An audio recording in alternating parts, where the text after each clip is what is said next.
Please subscribe and press the bell icon for more updates from Sailesh Pandya Bhinash. કેમ છો મિત્રો? Shailesh Pandya ભીનાશ YouTube ચેનલના મળો તો ખરા કાર્યક્રમમાં આપનું સ્વાગત છે.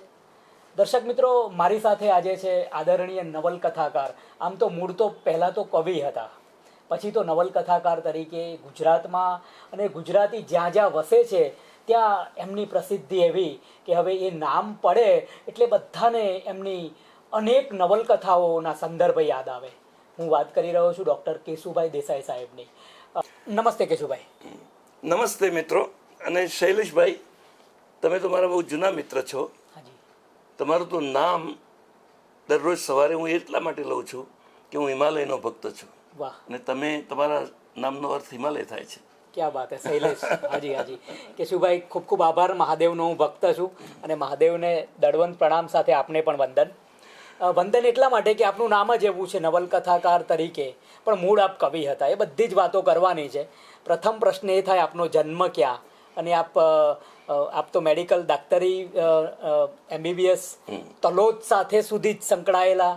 આપનો ખૂબ જૂનો પરિચય છે મને, પણ જન્મ ક્યાં થયો આપનો? મારો જન્મ જૂના ગાયકવાડી સ્ટેટ, એનું જે મહેસાણા જિલ્લો ઉત્તર ગુજરાતનો, એમાં ખેરાલુ મહાલ પછી ખેરાલુ તાલુકો, એ ખેરાલુ ગામના દેસાઈ પરિવારમાં મારો જન્મ થયો. વાહ. એટલે આમ તો અમે ખેડૂત, પરંતુ એક સમયમાં અમે લોકો જાગીરદાર હતા. અમને દેસાઈગીરી મળેલી હતી. બરાબર. અત્યારે તો સામાન્ય ખેડૂતો. બરાબર. પણ મારા પિતાશ્રી એ વખતે પણ એમના સમયના સૌથી તેજસ્વી વિદ્યાર્થી હતા. હાજી. એના પછી મારા મોટા ભાઈ હેમરાજભાઈ, જેમનો સુપુત્ર હરિ દેસાઈ બહુ જાણીતો પત્રકાર છે, એ હેમરાજભાઈ પણ એમના સમયમાં ક્યાં બાત બહુ હે હરિભાઈ. તેજસ્વી. વાહ વાહ. હા, તો હેમરાજભાઈ પણ બહુ તેજસ્વી વિદ્યાર્થી હતા. પરંતુ પરિવાર ખેતી સાથે સંકળાયેલો હતો, પશુપાલન સાથે સંકળાયેલો હતો. મારા માતાના સંસ્કારો એવા હતા કે આખું ગામ એમને બા કહીને બોલાવતું હતું, સુરજબા. વાહ.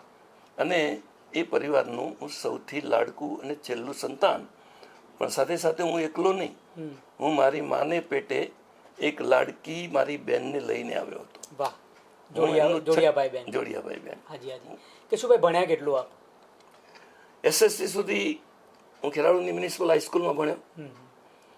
એના પછી હું તેજસ્વી વિદ્યાર્થી હતો અને બરોડા યુનિવર્સિટી એટલે કે મહારાજા સયાજીરાવ યુનિવર્સિટીની જે શરતો હતી કે SSCની પરીક્ષામાં જેણે એલ્જિબ્રા જ્યોમેટ્રી એટલે કે બીજગણિત અને ભૂમિતિ ઉચ્ચ, અને સાથે સાથે અંગ્રેજી અને ફિઝિક્સ અને કેમિસ્ટ્રી એટલે ભૌતિકશાસ્ત્ર અને રસાયણશાસ્ત્ર, એ વિષયો રાખેલા હોય એને જ ત્યાં પ્રવેશ મળતો હતો. વાહ. અને એ પણ મેરિટ ઉપર મળતો હતો.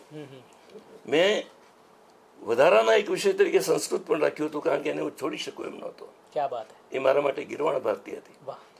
એમાં હું આખા બોર્ડમાં ફર્સ્ટ હતો. હું વિસનગર સેન્ટરની અંદર પહેલો હતો અને કેન્દ્રની અંદર પહેલા 10મા હતો. પરંતુ મારી વિદ્યાર્થી અવસ્થામાં મેં ચિત્ર ક્ષેત્રે ખૂબ મોટા ઇનામો મેળવ્યા છે, વક્તૃત્વ હરીફાઈઓમાં ઇનામ મેળવ્યા છે. અને હું જ્યારે 9મા ધોરણમાં ભણતો હતો એ વખતે મારી એક વાર્તા ચાંદની જેવા એ વખતના પ્રતિષ્ઠિત વાર્તા મેગેઝિનમાં છપાઈ હતી. એ તો પુત્રના લક્ષણ પારણામાં જ. એ વખતે હું કવિતાઓ પણ લખતો હતો, કારણ કે મારા એક હતા તો વિજ્ઞાન શિક્ષક, પરંતુ પોતે કવિ હતા, ચંદ્રકાંત સાધુ. 2 વર્ષ પહેલા એમનું અવસાન થયું. એમના સુપુત્ર ડૉક્ટર નેહલ સાધુ અમદાવાદના બહુ જાણીતા કાર્ડિયોલોજિસ્ટ છે. એ ચંદ્રકાંત સાધુ મારા શિક્ષક હતા અને ભિંતપત્ર ચલાવતા હતા. અને ભિંતપત્ર પર હંમેશા છેલ્લી ઘડીએ મને કહે કે શું એક કવિતા જોઈએ છે, અને હું મંદાક્રાંતાની અંદર આખું સોનેટ લખી દઉં. તો છંદ ઉપરનો મારો પ્રભાવ એ છેક 9મા ધોરણથી હતો. 9મા ધોરણ. એટલે કુલ આપ ભણ્યા એટલે કયા ફિલ્ડમાં છેક સુધી? ડૉક્ટર કેશુભાઈ દેસાઈ, ડૉક્ટર કઈ રીતે લાગ્યા છે? ડૉક્ટર તો હું ત્યાં મેડિકલ કોલેજમાં દાખલ થયો, MBBS થયા. એટલે MBBS થયો. હાજી હાજી. પણ મારી રુચિનો વિષય એ મેડિકલ સાયન્સ નહોતો. ભણવા ખાતર ભણી લીધું, પરંતુ મારી રુચિનો વિષય તો કલા, સાહિત્ય, એટલે સાહિત્ય. અને સુયોગ એવો થયો કે જ્યારે વડોદરામાં ભણવા ગયા ત્યારે પ્રથમ વર્ષમાં એટલે પ્રેપરેટરી સાયન્સમાં ગુજરાતી ફરજિયાત હતું, હિન્દી ફરજિયાત હતું, અંગ્રેજી પણ ફરજિયાત હતું, ઇવન સોશિયલ જે કહીએ ને સોશિયલ સાયન્સ એ પણ ફરજિયાત હતું. અને એ બધાના જે અધ્યાપકો હતા એ બધાની સાથે મારી વધારે ઘનિષ્ઠ પરિચય થયો. એમાંના એક અધ્યાપક હતા સુરેશ જોશી. હાજી વાહ. અને સુરેશ જોશીનો સુપુત્ર, વિવેચક. હા, સુરેશ જોશીનો સુપુત્ર પ્રણવ એ મારી બેચમાં જ ભણતો હતો. અમે એક જ બેન્ચ ઉપર બેસતા હતા અને એના કારણે હું એના ઘરે પણ જતો હતો અને હું સુરેશ જોશીનો બહુ જ પ્રિય વિદ્યાર્થી હતો. વાહ. કેશુભાઈ, MBBS થયા પછી પ્રાઇવેટ પ્રેક્ટિસ કરી કે સરકારમાં જોડાયા કે? મને ક્યારેય કોઈ નોકરી કરવાની ઈચ્છા થઈ નહીં. નોકરી તો એ વખત સામેથી મળતી હતી. ડોક્ટરોની આપણે ત્યાં બહુ ડોક્ટરોની બહુ ખોટ હતી એ વખતે. તો એ વખતે મેડિકલ કોલેજો આખા ગુજરાતમાં 4 જ હતી. 4 જ હતી. બરાબર. એક વડોદરા મેડિકલ કોલેજ, સુરતમાં. સુરતમાં નહોતી. સુરતમાં પણ નહોતી. તો વિચાર કરો. ઓહો. હા, અમદાવાદમાં ખરી બીજે મેડિકલ કોલેજ અને વડીલાલ સારાભાઈની સાથે સંકળાઈ હતી, એ જે મ્યુનિસિપલ મેડિકલ કોલેજ. ઓકે. અને જામનગરની મેડિકલ. જામનગર 4 જ કોલેજો. 4 જ કોલેજો. અને એમાં સૌથી શ્રેષ્ઠ તો વડોદરાની મેડિકલ કોલેજ ગણાતી હતી. મારી સાથે MBBS થયેલા વિદ્યાર્થીઓ પૈકી 90% વિદ્યાર્થીઓ આજે, એટલે મારા જે ક્લાસમેટ્સ, એ અમેરિકા છે. બરાબર. કોઈની પાસે હેલિકોપ્ટર છે, કોઈ આખી યુનિવર્સિટી સ્થાપી છે, કોઈ તેના પ્રેસિડેન્ટનો સુપર સ્પેશિયાલિસ્ટ ડૉક્ટર છે. તો આ બધાએ ખૂબ પ્રગતિ કરી એમાં, પરંતુ મને એમાં રુચિ નહોતી. એટલે હું સીધો, જેવી મારી પરીક્ષા પતી કે તરત જ સામાન પણ ત્યાં રહેવા દીધો અને હું ખેરાલુ આવતો રહ્યો. અને મેં ઇન્ટર્નશીપ પણ વિસનગરમાં માગી. બરાબર. અને એવું બહાનું કાઢ્યું કે મારા માતા પિતા વૃદ્ધ છે અને મને તમે વિસનગર, એટલે કે એ વિસનગર સેન્ટર તો બીજે મેડિકલ કોલેજ નહોતું, એ કંઈ બરોડાનું નહોતું, અને છતાં મને એ મળ્યું. તો વિસનગરમાં ફરીથી મારી જે આ ભારેલા આગની જેવી સ્થિતિ હતી, કે જે ઘટાયેલું હતું મારું જે સાહિત્યિક રુચિનું તત્વ, એ ફરીથી પ્રજડી ઉઠ્યું. પછી પ્રાઇવેટ પ્રેક્ટિસ જ કરી આપે? ક્યાં સુધી? હું શરૂઆતમાં, હજી તો મારી ઇન્ટર્નશીપ પણ પૂરી થાય એના પહેલા, સતલાસણા, એટલે કે એકદમ રિમોટ એરિયા, અત્યારે તો તાલુકા પ્લેસ છે, બરાબર, તો સતલાસણાની અંદર મેં દવાખાનું શરૂ કર્યું અને એનું નામ રાખ્યું અરવલ્લી ક્લિનિક. બરાબર. એ ત્યાંના લોકોના આગ્રહથી, અને એમાં મોટાભાગના બધા સાહિત્યકારો હાજર રહ્યા, ધારાસભ્ય વગેરે તો હાજર રહ્યા જ. અને મગનભાઈ બારોટ એ વખતે આપણા શિક્ષણ મંત્રી હતા, એમના હાથે ઉદ્ઘાટન થયું. પરંતુ મોટાભાગના બધા શિક્ષણ શાસ્ત્રીઓ અને સાહિત્યકારો એ વખતે હતા. તલોદમાં કઈ રીતે પછી આપ પહોંચો છો? હું બહુ અળવિત્રો માણસ, એટલે રાજકારણમાં રસ પડ્યો. મોહનપુર હું ભણ્યો છું, એટલે તલોદમાં કેશુભાઈ રહીને ગયા છે, એટલે મને આનંદ થયો. મને રાજકારણમાં રસ પડ્યો, લોકકારણમાં રસ. રાજકારણ કરતા એને લોકકારણ કહીએ. તો જે વખતે ચિમનભાઈની સામે આખું એક બવંડર ઊભું થયું, નવનિર્માણ આંદોલન, એ વખતે એમાં હું પણ જોડાયો. બરાબર. અને ઉત્તર ગુજરાત નવનિર્માણ સમિતિનો હું મહામંત્રી બન્યો. અને એ વખતે સતલાસણાની અંદર મેં આખી આ પ્રવૃત્તિ શરૂ કરી, એ આખા જિલ્લાની અંદર વિસ્તરી. પછી એવી પરિસ્થિતિ ઊભી થઈ કે કદાચ મારી ધરપકડ થશે. એટલે મારા પિતાશ્રી આવ્યા કે ભાઈ, તમે આટલું ભણ્યા, હવે તમે થોડું તમારા ધંધાનું ધ્યાન આપો, કાં તો નોકરી કરો. અને સુયોગ એવો થયો, પિતાશ્રીનું કદી મેં અવહેલના નથી કરી.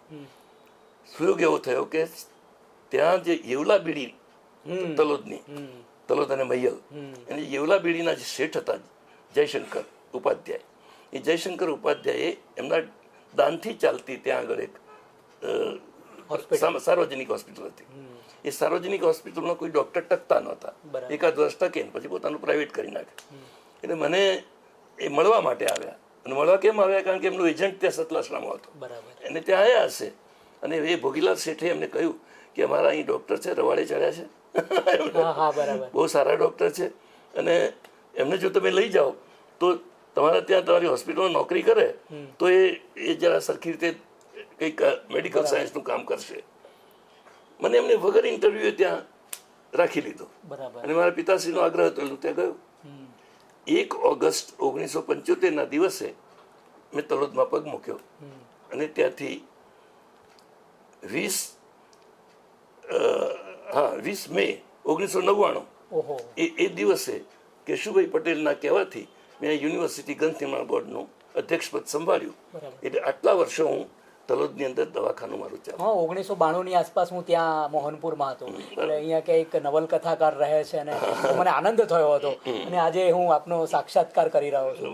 કેશુભાઈ, લખવાનો શોખ ને મંદાક્રાંતા છંદમાં 9મા ધોરણમાં જ કવિતા લખી આપ ભીંતપત્ર માટે. કુલ કેટલા પુસ્તકો થયા? નવલકથા તરફ કઈ રીતે પછી પાછું પ્રયાણ થયું કવિતામાંથી? આમાં શું છે કે હું જે વખતે હાઈસ્કૂલમાં ભણતો હતો કવિઓનું તો મને ભયંકર આકર્ષણ. એટલે એકવાર સુંદરમ આવ્યા અને એ ત્યાં વિશ્વકર્માનું મંદિર છે અમારે ત્યાં, એ તો સુંદરમ તો લુહાર, એટલે ત્યાં ઉતરેલા અને મને સમાચાર મળ્યા કે સુંદરમ આવ્યો. તો ચડ્ડી પહેરતો હતો. શાળા છૂટી એટલે સીધો દોડતો હું વિશ્વકર્મા મંદિરમાં ગયો. સુંદરમ બેઠેલા હતા. કવિ કેવો હોય એને અડીએ તો કેવું થાય, તો એમને ધીરે રહીને પાછળથી એમને આ મળ્યું. વાહ વાહ. એ ચમક્યા અને એમને નમસ્કાર કર્યો. પછી મેં મારો પરિચય પણ આપ્યો કે હું વિદ્યાર્થી છું અને મને કવિતામાં રસ છે અને તમારી કવિતા મને બહુ ગમે છે. મારી બંસીમાં બોલ બે વગાડી તું જા, મારી વીણાની વાણી જગાડી તું જા, એ પણ. અને એક સવારે આવી મુજને કોણ ગયું ઝબકાવી, એ તો અમારે ત્યાં પ્રાર્થના જ ગવાતી હતી. એ સુંદરમ મારા અત્યાર સુધી સૌથી પ્રિય કવિ રહ્યા છે. ક્યા વાત. ઉમાશંકર કરતા પણ હું એમને એક ડગલું આગળ મૂકું છું. બહુત અચ્છા. તો એ કવિતાનો શોખ તો એ રીતે રહ્યો જ. આજે પણ હું કવિતા લખું છું. ઘણા બધા સોનેટો મારા છપાય છે સારા સારા સામયિકોમાં. કવિતા સંગ્રહ નથી કરતો. નહીતર આપણા હરિકૃષ્ણ પાઠક જે ગુજરી ગયા એ મને કહેતા કે શું ભાઈ તમારા 100-200 સોનેટો તમે લખ્યા છે, તો એમાંથી મને બધો એક વખત થોકડો લઈને આવો ને, હું એમાંથી ચયન કરીને 51 સોનેટ પસંદ કરું અને એના વિશે દરેક વિશે નોંધ લખું અને તમારો એક સંગ્રહ આપણે પ્રગટ. બિલકુલ બિલકુલ થવો જોઈએ. એમની ઈચ્છા પણ અધૂરી રહી અને મારી આળસ એના કારણે કવિતા સંગ્રહ થયો નહીં. નહીં તો મારા તો પ્રકાશકો તરત તૈયાર જ છે. બિલકુલ મારે પ્રકાશક શોધવા જવું પડતું નથી. બિલકુલ નથી. નવલકથાઓ કેટલી થઈ અને ગદ્યમાં કેટલું કામ? ગદ્યમાં જ થયું પછી મોટા ભાગનું. જે મારું મને વધારે મારી પ્રસિદ્ધિ જે છે ગદ્યના કારણે. તો પ્રથમ નવલકથા કઈ હતી ને? જો પ્રથમ નવલકથા જે મેં લખી એ તો ઇન્ટર્નશીપ દરમિયાન લખી હતી વિસનગરમાં. બરાબર. એનું શીર્ષક પણ નહોતું આપ્યું, પણ એ ડોક્ટર વસંત પરીખને મેં વાંચવા માટે આપી. ડોક્ટર વસંત પરીખ વડનગરના, આ નરેન્દ્ર મોદીના પણ ગુરુ ને મારા પણ ગુરુ. અને એટલા જબરજસ્ત એક સમયના આપણા ધારાસભ્ય પણ ખરા. અને એમણે જો તમે વિધાનસભાની અંદર એમનો રેકોર્ડ જુઓ ને, એક દિવસ એમને પાળ્યો નથી. અને વિના ધરોઈ ધરતી રોઈ કરીને એમને જે કૂચ કરેલી એના કારણે ધરોઈ બંધ થયો. ઇન્દિરાજી આવીને એનું ઉદ્ઘાટન કર્યું. વસંતભાઈ અપક્ષ તરીકે રહેતા હતા. એ જે આપણે આ પક્ષવાળી લોકશાહીમાં નહોતા માનતા. એ જયપ્રકાશ નારાયણના શિષ્ય હતા, વિનોબાના શિષ્ય હતા. અને એના આજીવન કુંવારા રહ્યા. એટલે કુંવારા ના રહ્યા, બ્રહ્મચારી રહ્યા. પરણ્યા પણ એવી શરતે પરણ્યા કે આજીવન આપણે બ્રહ્મચર્ય પાડવું પડશે. તો એ વસંતભાઈનો મારા પર જબરજસ્ત પ્રભાવ. મારા ચશ્મા નો નંબર એમણે કાઢી આપેલો. અને પછી તો અમે એટલા બધા આત્મીય હતા કે હું એમને ભાઈ કહેતો હતો, એ મને કેશુ જ કહેતા હતા છેલ્લે સુધી. એટલે વસંતભાઈ પોતે પણ સાહિત્યકાર હતા. આ એક ખણખોદ કરવા જેવી વસ્તુ છે. એમના 10 પુસ્તકો છે અને એ એમને જાતે છપાવેલા છે. એના કારણે એ ભૂલાઈ ગયા છે. પણ એ વસંતભાઈના પ્રભાવમાં હું હતો. એટલે મેં મારી એ હસ્તપ્રત એમને આપી. એમને એટલી બધી ગમી કે આ તો યાર અદભુત છે, આ તો સુરેશ જોશી ટાઈપનું તો એ લખ્યું છે. તો મેં કીધું જે કંઈ હોય તે, પણ મેં લખ્યું છે. પછી એ છપાયું નહીં, ખોવાઈ ગયું. અત્યારે પણ મળતું નથી. પછી મારી જે એના પછી જે હકીકતમાં જે આપણે છપાયેલી પહેલી નવલકથા તે વનવનના પારેવા. અને એ સાબરકાંઠાના આદિવાસી ક્ષેત્રની આખી જાનપદી નવલકથા છે. બિલકુલ. વનવનના પારેવા, જોબનવન. હા, બસ એ બે મારી શરૂઆતની બંને એકી સાથે છપાયેલી. હા, નહીં એનાથી બહુ પ્રસિદ્ધિ મળી તમને. એટલે જોબનવન તો અદ્ભુત. એટલે એ તો પાઠ્યપુસ્તક તરીકે અત્યારે ચાલે છે. હા, જોબનવન તો ચાલે છે. કુલ કેટલી નવલકથાઓ, કુલ કેટલા પુસ્તક? કુલ તો 127 પુસ્તકો છે. વાહ. એમાં નવલકથાઓ 33, 20 ઉપર વાર્તા સંગ્રહો, 15-20 જેવા લેખો અને નિબંધોના સંગ્રહો, એક પ્રવાસ વર્ણનનું આખું પુસ્તક, એ પણ નવલકથા જેવું જ, દીકરી સંગે દેશાટન, એ પણ. અને નાટકો મેં લખ્યા છે જે ભજવાયા નથી, પણ એ નાટકોને પરિષદ અને સાહિત્ય અકાદમીના પહેલા ઇનામો મળ્યા છે. મારા જે નાટકને પરિષદે પહેલું ઇનામ આપ્યું બટુભાઈ ઉમરવાડિયા નામનું, એનું બીજું ઇનામ એમને ઉષ્ણસને આપ્યું હતું. અને મને એટલો બધો ક્ષોભ થતો હતો. બારડોલીની અંદર એનું આખું જ્ઞાન સત્ર હતું અને એ વખતે ઉષ્ણસને મારી પાછળ ઉભા રાખવામાં આવ્યા. મેં કીધું એમ નહીં, ઉષ્ણસને તો એમ પ્રમુખની જોડે સિનિયર.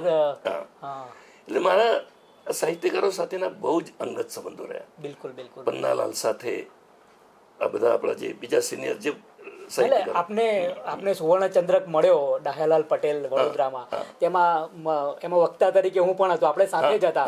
ગુણવંત શાહને મળવા પણ ગયા આપણે વડોદરા. કે શું ભાઈ જમવાનું શું ભાવે છે? ભાવવું અને ફાવવું એ શબ્દો મારી ડિક્શનરીમાં નથી. જી યાર. મને ફક્ત નોનવેજ હું ના ખાઈ શકું, બાકી બધું જ ખાઈ શકું. બરાબર. હું ક્યારેય કદી કોઈ વસ્તુ મને ભાવે છે એવું મેં કીધું નથી. બરાબર. ક્યારેય નહીં. જે આગળ આવ્યું છે બધું. બસ એટલે બિલકુલ હું ફકીરની જેમ જીવું છું, સાધુની જેમ જીવું છું. વાહ. એટલે મને જેને આપણે મહાત્મા ગાંધીએ કહ્યું ને અસ્વાદ, એ અસ્વાદ વ્રત હું પાળું છું. એટલે સહજ રીતે. એટલે મને ક્યારેય એવું લાગતું જ નથી કે આ ના ભાવે. બરાબર બરાબર. બહુ મરચું હોય તો આમ એ વખતે પાણી પી લઈએ પછી. બરાબર બરાબર. બહુ અચ્છા. પણ હું પંજાબીએ ખાઈ શકું, મદ્રાસીએ ખાઈ શકું, આપણું ગુજરાતીએ ખાઈ શકું. અને હું તો અત્યારે તો ટિફિન ઉપર જીવું છું. મારી દીકરી મને કેટલી વખત કહે છે કે તમે અહીં મારી જોડે કેમ નથી રહેતા? તો કહું છું બેટા, મને જ્યાં સુધી મારી સ્વતંત્રતા અને મારી અસ્મિતા એ જળવાય એ રીતે રહેવાનું જે મને અહીં ગાંધીનગરમાં ફાવે છે, હું એકલ્યો છું. બરાબર. તો મને એ મારી એકલતા મને ગોઠી ગઈ છે.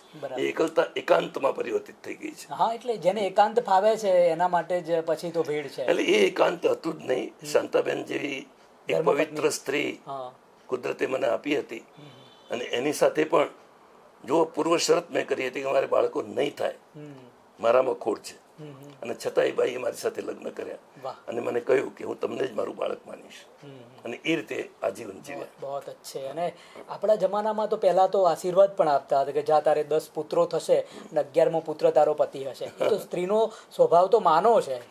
એટલે એનું જે માતૃત્વ હતું ને, એને મને જ એનું બાળક સમજ્યું, મેં એને પોતાની બાળક સમજ્યું. વાહ વાહ. કેશુભાઈ, ઘરમાં તો તમે વાત જ કરી, દીકરી છે એટલે ફેમિલીમાં તો 3 જ, તમારા ધર્મપત્ની હવે નથી. દીકરી પણ મારી પોતાની નહીં ને. હાજી હાજી હાજી. એ તો દત્તક લીધી. દત્તક. એ મારા સંબંધીની દીકરી છે. બરાબર. અચ્છા અચ્છા. તો આમ એકાંત ફાવી ગયું છે? બિલકુલ ફાવી ગયું છે. અને મારા એકાંતની અંદર મને ઘણા પૂછે આવા ઇન્ટરવ્યુમાં જ કે તમે એકલા કેવી રીતે રહી શકો છો? હું કહું છું હું ક્યાં એકલો છું, કેમ કે શાંતાબેન તો ગુજરી ગયા ને, એમ પૂછે. તો કહું શાંતાબેન ગુજરી ગયા, મારી કલમ તો નથી ગુજરી ગઈ ને. કલમના સાથે મારી જીવન સંગીની છે. અનેક સંસ્થાઓ સાથે જોડાયા છો, પરિષદમાં પણ. હા, પરિષદમાં 2 ટર્મ હું ચૂંટાયો. પરિષદના પ્રમુખ તરીકે મારી દરખાસ્ત થઈ હતી. મેં સામેથી પત્ર લખીને ના પાડી. એ વખતે ધીરુભાઈ પરીખની પણ દરખાસ્ત થયેલી હતી, પ્રકાશ શાહની પણ દરખાસ્ત થયેલી હતી, અને પેલા એક બેન આપણા એમની પણ દરખાસ્ત થયેલી હતી. બરાબર. તો એ વખતે મેં કહ્યું આ 3 સિનિયરો છે, એમને તમે સમજાવો કે ધીરુભાઈની તરફેણમાં બેસી જાય. બરાબર બરાબર. અને એ રીતે મારી ભલામણ એમને સ્વીકારી. દિલ્હી સાહિત્ય અકાદમીમાં પણ આપ સભ્ય. હું કેન્દ્રની જ્ઞાનપીઠ જે છે ને, જ્ઞાનપીઠ એવોર્ડ જે મોટામાં મોટું મળે ને, એવોર્ડ જે આપણો ગુજરાતી સાહિત્યનો કે ભારતીય સાહિત્યનો નોબેલ પ્રાઇઝ ગણાય, તો એની પ્રવર પરિષદનો સભ્ય છું વર્ષોથી. હાજી હાજી હાજી. એની પ્રવર પરિષદમાં ખાલી 11 સભ્યો હોય, એ 11 પૈકીનો એક હું છું. બરાબર. એક સમય એવો આવ્યો કે એમાં ખાલી 4 કે 5 જ સભ્યો બચ્યા હતા, બાકીના મરી ગયા હતા. બરાબર બરાબર. તો એ 5 સભ્યો પૈકીનો એક સભ્ય હું હતો. અને મારી દરખાસ્તથી ઓછામાં ઓછા 10 લોકોને જ્ઞાનપીઠ એવોર્ડ મળે છે. દરખાસ્ત શું કરું, બાકીની આખી કમિટી એને સ્વીકારી લે. બહુ અચ્છા. ભવિષ્યમાં શું કરવું છે કેશુભાઈ? હવે શું કરવાનું? આપણી પાસે આપણી કલમ છે, તમે બધા મિત્રો છો. આ બધું કેટલું સરસ એક સૃષ્ટિ છે, કેટલી સરસ પૃથ્વી છે, કેટલું સરસ આકાશ છે, પ્રકૃતિ કેટલી સરસ છે. બિલકુલ. હું પ્રાકૃત મનુષ્ય છું, હું સંસ્કૃત મનુષ્ય નથી. બિલકુલ બિલકુલ. દેખાવ પર તો સંસ્કૃત લાગુ, તમને બોલવામાં સંસ્કૃત લાગુ, પરંતુ હું બેઝિકલી હું પ્રાકૃત વ્યક્તિ છું. કેશુભાઈ સાથે તો અનેક કાર્યક્રમોમાં તલોદ પણ એકવાર વાહન વ્યવહારમાં તમને મુખ્ય અતિથિ બનાવ્યા હતા. તો મને આશ્ચર્ય થયું, હું સંચાલક તરીકે પ્રોફેશનલી ગયો હતો. મેં કહ્યું કેશુભાઈ દેસાઈ વાહન વ્યવહાર નિગમના, એટલે મને આનંદ થયો. પછી તો ખેમી વાર્તા વિશે આપે અહીંયા ધોળકા કલીકુંડમાં સરસ મારી સંસ્થા બાલ સાહિત્ય વર્તુળમાં આપ આવ્યા. અનેક રીતે આપણે મળવાનું થાય છે. આપ વક્તા પણ સરસ છો. તો આ બધું જ કેવું આનંદિત કેવું થાય છે સાહિત્યની સાથે? હું માત્ર સાહિત્યનો માણસ નથી. ઉમાશંકર જોશીને જ્યારે પૂછવામાં આવતું એટલે એ કહેતા કે તમે મારી ઓળખાણ કવિ તરીકે ના આપશો. આઈ એમ એ મેન ઓફ પબ્લિક લાઈફ. બહુ અચ્છા. તો હું પણ એ રીતે પબ્લિક લાઈફનો માણસ છું. પબ્લિક લાઈફ એટલે બિલકુલ જનસાધારણનો માણસ, ડાઉન ટુ અર્થ.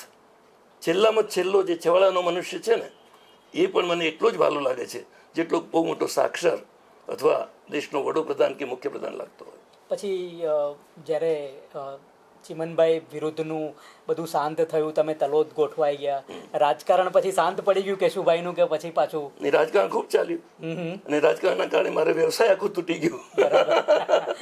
કારણ કે પછી તો હું કોંગ્રેસમાં જોડાયેલો હતો, એટલે કોંગ્રેસના બધા જે કોઈ આવે, તલોદ એટલે સાબરકાંઠાનું બારું, તમે જાણો ખબર છે. અને તલોદ એટલે સાબરકાંઠાનું nerve centre, political nerve centre. તલોદમાં જે કોઈ આવે એ પહેલું જ કેશુભાઈના દવાખાનામાં આવીને બેસે. એ પછી અટલ બિહારી વાજપેયી હોય તો પણ બરાબર આ તમને કહું, એ મારા ત્યાં જ આવે.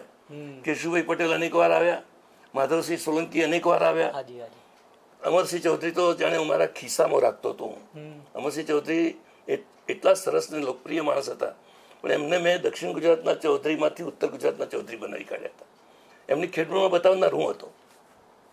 એ જ્યારે ત્યાંથી હારી ગયા વ્યારામાંથી, પછી મને એકવાર પૂછ્યું એમને કે શું મારે શું કરવું? મને ડૉક્ટર કહેતા, ડૉક્ટર મારે શું કરવું? તો તમે આવી જાઓ સાબરકાંઠામાં ખેડૂતમાંની સીટ ઉપર. તો કે ત્યાં મને કેવી રીતે લોકો ચૂંટે? શું કર ના ચૂંટે? એક માજી મુખ્યમંત્રી ઊભો હોય અને સામે એક ઓર્ડિનરી આદિવાસી ઊભો હોય, તો લોકો તો બધા માજી મુખ્યમંત્રીને જ વોટ આપશે. પછી મેં જે ઉપાય સૂચવ્યો તે 40-50 માણસોને ત્યાંથી બોલાવીને એમને જમાડ્યા. એ સાબરકાંઠામાં આવ્યા અને સાબરકાંઠામાં જામ્યા અને સાબરકાંઠાના ધારાસભ્ય તરીકે જ મર્યા. બરાબર. અને અત્યારે એમનો દીકરો પણ સાબરકાંઠાનો ધારાસભ્ય છે. ફરવા જવાનું કહેવાનું આવે તો ક્યાં તમને ગમે? કયું સ્થળ ગમે? મને આમ તો સ્વિટ્ઝરલેન્ડ ખૂબ ગમે છે. સ્વિસ સરકારે મને સ્ટેટ ગેસ્ટ તરીકે બોલાવ્યો હતો. બરાબર. જો આ કેવા યોગાનુયોગ બને છે. નહીતર મારા ગજવાનું કોઈ ગજવું નથી કે હું આ રીતે વિદેશ પ્રવાસો કરું, પણ સ્વિટ્ઝરલેન્ડની એમ્બેસીનો જે મુખ્ય એ લોકો ત્યાં મિનિસ્ટર શબ્દ જ વાપરે છે, આપણે એમ્બેસેડર વાપરીએ. તો જે દિલ્હીની અંદર જે સ્વિટ્ઝરલેન્ડની એમ્બેસીનો જે મિનિસ્ટર હતો, એટલે કે એમ્બેસેડર, એલચી, એ અને હું બંને ત્યાં આગળ જે વર્લ્ડ બુક ફેર ચાલતો હતો દિલ્હીમાં, એ જોતા હતા અને ભેગા થઈ ગયા. પછી વાતમાંથી વાત નીકળી, પછી એને ખબર પડી કે હું પોતે લેખક છું અને યુનિવર્સિટી ગ્રંથમાળા બોર્ડનો એક વખતે હું ચેરમેન પણ હતો. તો મને કે મારા ત્યાં તમે ચા પીવા ના આવો? તો મને કેમ ના આવો? તો કે હું ગાડી મોકલીશ. એને ગુજરાત ભવન ઉપર ગાડી મોકલી. હું ગયો, ચા પીતા પીતા એને બીજી વાત કરી કે તમે સ્વિટ્ઝરલેન્ડ ના આવો? તમે શું કામ ના આવો? પણ હું મારી સરકારના ખર્ચે ના આવું અને મારું તો ગજુ જ નથી કે હું આવું. બરાબર. એટલે તમે વ્યવસ્થા કરો તમારી ગવર્મેન્ટની રીતે તો ચોક્કસ આવું. સાહેબ, એણે મને ત્યાં બોલાવવા માટે આખું એક કારસ્તાન રચ્યું. કારસ્તાન જ કહું છું. એટલે એને આખા ભારતીય ઉપખંડના પત્રકારોને એનો પ્રવાસ ગોઠવ્યો અને એના હેડ તરીકે મને મૂક્યો. હું તો પત્રકાર હતો જ નહીં ને, હું તો લેખક હતો, પણ એના હેડ તરીકે મને મૂક્યો. એમાં આલોક મહેતા જેવો માણસ પણ હતો, જે બહુ સિનિયર આપણા, જેને પદ્મશ્રી પણ મળ્યો છે. એ મારા પરમ મિત્ર થઈ ગયા. એ એટલી જ ઓળખાણ બચી છે. બાકીના ટોટલ જે હતા બધા, એમાંથી એક ભૂતાનમાંથી હતો, 2 નેપાળમાંથી હતા, 2-3 મદ્રાસ બાજુથી હતા, એટલે ચેન્નઈ બાજુથી, દિલ્હીના 2-3 હતા, કલકત્તાના 2-3 હતા અને મધ્ય ગુજરાતનો એકાદો, મધ્ય ભારતનો એકાદો હશે. ગુજરાતમાં તો હું એકલો જ તો, મારા કારણે તો આવું ગોઠવાયું હતું. મુંબઈના 2-3 હતા. તે બધાના માટે એ લોકોએ સ્પેશિયલ એક વિમાન ફાવ્યું. બરાબર. અને આખું સ્વિટ્ઝરલેન્ડ અમને બતાવ્યું. બરાબર. પછી મેં સ્વિટ્ઝરલેન્ડના આખું દરેક જગ્યાએ સારી જગ્યાએ ઉતારે. એમાં એક જે જગ્યાએ એક હોટલમાં જે ઉતર્યા, એ હોટલની અંદર એના પોર્ચમાં એક માણસ આમ આ રીતે બેઠેલો હતો. એનું શિલ્પ, અને નીચે લખ્યું હતું વ્લાડિમીર નબોકોવ.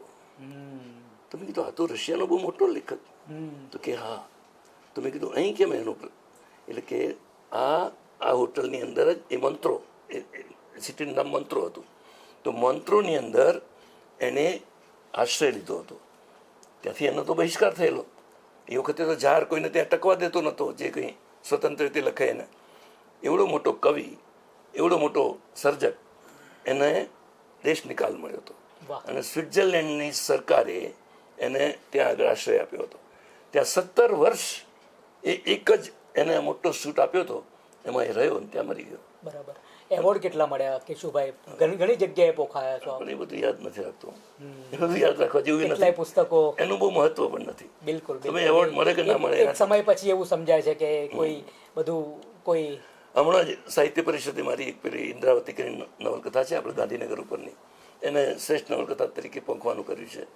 બીજી ઘણી બધી નવલકથાઓ મને વ્હાઇટ હાઉસ માટે, પછી ગુજરાતી મીર માટે, એમ બધા આપણા અકાદમીના એવોર્ડો મળ્યા છે. દીકરી સંગીત દેશાટન માટે એ મને અકાદમીનું પહેલું ઇનામ જ મળ્યું છે. આ બધા પહેલા ઇનામો જ છે. મને બીજું ઇનામ કદી મળ્યું જ નથી. નાટકમાં પણ પહેલા ઇનામો મળ્યા. બિલકુલ બિલકુલ.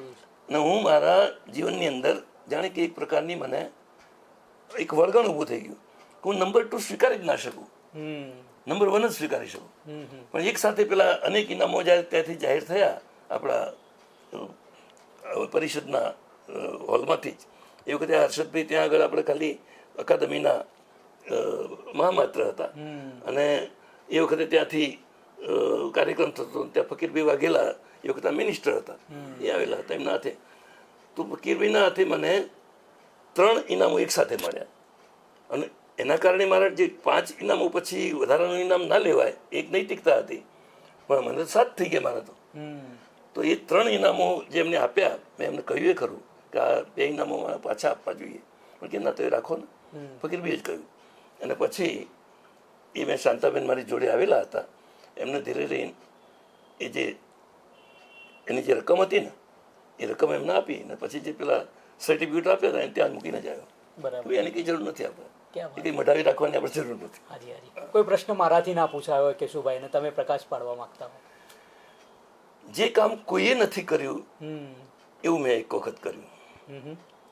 દાખલા તરીકે મારી છાપ શરૂઆતમાં એક જાનપદી નવલકથાકાર તરીકેની થઈ કે ભાઈ આ તો, અને જાનપદી નવલકથાકાર તરીકે એ વખતે પાંગર તો પન્નાલા અને આ તે ને એવા બધા વિશેષણો એવું વપરાતા થયા. અને એક પેલા આપણા ધનવંત ઓઝા કરીને એ વખતે હતા, બહુ મોટા વિવેચક. હા, અને વિવેચક કરતા એ એક્ટિવિસ્ટ હતા. હિન્દુ ચાચાના નૈનપુરમાં રહેતા હતા આશ્રમ, અને જનસત્તામાં નવું વાંચન કંઈ લખતા હતા, એની કોલમ આવતી હતી. એમાં એમને લખ્યું કે આ તો પન્નાલાથી આગળ છે, આ તો પરંપરા ભંજક છે. કારણ કે મેં આદિવાસી નાયકને ત્યાંની ચૌધરી કન્યા સાથે પ્રેમમાં પાડ્યો. ના, જોબન ને વનવનના પારેવા તો બંને નવલકથાઓ વાંચવા જેવી છે. અને એ પેલી જે આદિવાસી બેઝ નવલકથા છે એ તો આપણા દર્શકને પણ બહુ ગમી. એટલે એમને કહ્યું કે આ તો ગુજરાતી ભાષાની સૌથી પહેલી આદિવાસી નવલકથા છે. જશવંત શીખડીવાળા એને બહુ પોખી. અને પછી મને એમ થયું કે મારી આ જ છાપ ઊભી થઈ જશે, એટલે મેં સ્વિચ ઓવર કર્યું અને તરત જ મેં એક સાંસ્કૃતિક નવલકથા લખી. બરાબર. સૂરજ બુઝાવેનું પાપ. એ દયાનંદ સરસ્વતી ઉપરની છે. બરાબર. પણ એ આખી નવલકથામાં ક્યાંય દયાનંદ સરસ્વતી શબ્દ આવતો નથી. દયાનંદ નેપથ્યમાં રહે છે, ઋષિ શબ્દ આવે છે, પણ દયાનંદને જેણે ઝેર આપ્યું હતું એના પોતાના જ રસોઈયાએ જગન્નાથે એને એમને માફ કરી દીધો હતો. અને એને કહ્યું હતું કે તું આ મારી પાસે જે રૂપિયાની થેલી છે એ લઈને તું રાતોરાત નીકળી જા. એ વખતે જોધપુરમાં હતા, જોધપુરની સરહદ વડોટી જા, નહીતર જો તું સવારે રાજાને ખબર પડશે તો તારું ઘાણીએ ગાલીને તેલ કાઢશે. બરાબર. એટલે જગન્નાથ ત્યાંથી ભાગી ગયો. પછી જગન્નાથનું શું થયું એ બાબતમાં ઇતિહાસ મૌન છે. તો એ જગન્નાથને પસ્તાવો તો થયો હશે ને. મને માણસની પોતાની જે પોઝિટિવિટીમાં રસ છે કે માણસ ગમે તેવો કોઈ વખત કુકૃત્ય કરી પણ બેસે, ખૂન પણ કરી બેસે, બળાત્કાર પણ કરી બેસે, પરંતુ છેવટે તો એ માણસ છે. એટલે એને ક્યારેક તો એમ થવાનું કે મેં ખોટું કર્યું. તો મેં એના પશ્ચાતાપની આખી નવલકથા લખી છે. એ આખી એના પશ્ચાતાપની નવલકથા છે. પછી હું બીજી વાત કરું. જે બીજો એક એવો વિષય કે જેને કોઈ સ્પર્શતું જ નહોતું, આપણા ત્યાં હિન્દુ મુસલમાનના રમખાણો થયા, કોઈ એના વિશે હલ્યું પણ નહીં. મેં 2-4 સિનિયર માણસોને સંપર્ક પણ કર્યો, એટલે તમે લોકો કંઈક તો આના વિશે લખો. તો કે આ તો લખવા જઈએ તો લોકો આપણું ઘર બારી માટે ઓકે આપણા ત્યાં એમ કે હમલો લઈને આવે. મેં લખી ઉદય, અને ઉદય એ MA માં પણ પાઠ્યપુસ્તક બની. એનો મેં જાતે હિન્દી અનુવાદ કર્યો, એણે મને જ્ઞાનપીઠ સુધી પહોંચાડ્યો. જ્ઞાનપીઠ સુધી હું કોઈની ભલામણથી નથી ગયો, પણ એનો હિન્દી અનુવાદ જ્ઞાનપીઠે છાપ્યો. એનું વિમોચન અમૃતા પ્રીતમે કર્યું અને અર્જુનસિંહની હાજરીમાં કર્યું. અર્જુનસિંહ એ વખતે મિનિસ્ટર હશે. હા એ શિક્ષણના એ વખતે સામે બીજા ઘણા જ્ઞાનપીઠો તો હતા જ, પણ સાહિત્ય અકાદમીના એ વખતના અધ્યક્ષ પણ હાજર હતા. બરાબર. માધવસિંહ સોલંકી વગેરે ઓડિયન્સમાં જ બેઠા હતા. સાહિત્ય અકાદમીના અધ્યક્ષ પણ ઓડિયન્સમાં બેઠા હતા. માધવસિંહે તો શરત કરી હતી એ વખતે કે હું મંચ પર નહીં આવું, તમે મંચ પર બોલાવશો તો નહીં આવું, તો હું સમૂહ કાર્યક્રમમાં નહીં આવું. પીકે લહેરી પણ એ વખત ત્યાં બરાબર. દિલ્હીમાં સેવાઓ આપવા ગયા હતા, તો એ પણ હતા. અને મંચ પર હું હતો, સચ્ચિદાનંદ હું લઈ ગયો હતો, સ્વામી સચ્ચિદાનંદ. અને એ વખતે સુરજ બિજાવાનું પાપનો અનુવાદ જે થયો હતો એનું પણ સાથે વિમોચન રાખ્યું હતું. બિલકુલ બિલકુલ. હા, અને એ સરસ કાર્યક્રમ થયો હતો. એટલે ઉધઈ લખી, અને એના પછી જે 2002ના રમખાણો થયા એના ઉપર મેં ધર્મ યુદ્ધગ્રામની નવલકથા લખી. બરાબર. આ બંનેનો થીમ એક છે. એ બંનેનો થીમ આ બંને કોમો વચ્ચેના વૈમનસ્યને મિટાવી સૌહાર્દપૂર્ણ વાતાવરણ તૈયાર કરવાનું છે. ઓકે. પરંતુ જાણીએ છીએ આપણે કે કેટલી અસરો થતી હોય છે. એનું તો મેં મારી પ્રસ્તાવના પણ લખ્યું કે આ મારી ફરજ અને ગરજની કથા છે. વાહ. ફરજ અને ગરજની કથા. બહુ અચ્છે. અને એને મારવાડી સંમેલનનું સાહિત્ય સન્માન પણ મળ્યું. આજના સર્જકોને આપનો ટૂંકમાં સંદેશ શું કરવું જોઈએ સાંપ્રત પરિસ્થિતિ? હું એમ માનું છું કે સર્જક એ સમાજનો સ્વયંભૂ પ્રતિનિધિ છે. એને ક્યાંય ચૂંટાઈને જવાની જરૂર નથી. એને ક્યાંય બીજું માન સન્માન કોઈ પદ ઉપર જવાની જરૂર નથી. પરંતુ એના જે સમાજની જે જરૂરિયાત છે, કારણ કે સર્જક કદી માજી થતો નથી. તમે નરસિંહ મહેતાને માજી કવિ નહીં કહી શકો. ક્યાં વાત હે. આપણે નરેન્દ્રભાઈને માજી મુખ્યમંત્રી કહી શકીએ છીએ. એટલે હું એમ માનું છું કે સર્જકે સમય અને સમાજ એની સાથે રહીને માત્ર કલા ખાતર કલા નહીં, જીવન ખાતર કલાની ઉપાસના કરવી જોઈએ. દર્શક મિત્રો, આપણે કેશુભાઈ દેસાઈને મળી રહ્યા હતા, ડૉક્ટર કેશુભાઈ દેસાઈને. ખૂબ મજા પડે એવા માણસ છે. હજુ કલાકો વાત થાય એવી છે. ક્યારેક અનકટ પોડકાસ્ટમાં આપણે ટેકનિકલ આપણી બેટરી સિવાય પણ આપણે મળીશું. આમ નમસ્કાર. મને બહુ આનંદ થયો. Thank you very much. ખૂબ આભાર. ખૂબ ખૂબ આભાર. ખૂબ ખૂબ આભાર.